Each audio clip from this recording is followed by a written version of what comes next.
இன்று நடைபெற்ற சோதனை ஓட்டத்தில் காட்பாடியில் இருந்து சென்னை கடற்கரை வரை இயக்கப்படும் வந்தே பாரத் மெட்ரோ ரயில் சோதனை ஓட்டம் வெற்றிகரமாக நடைபெற்றது.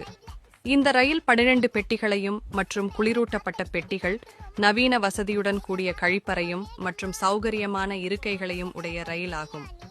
இந்த ரயில் சுமார் 180 கிலோமீட்டர் வேகத்திற்கு செல்லக்கூடிய ரயில். இது விரைவில் நாம் காட்பாடியில் இருந்து சென்னை சென்ட்ரல் வரை செல்லும்.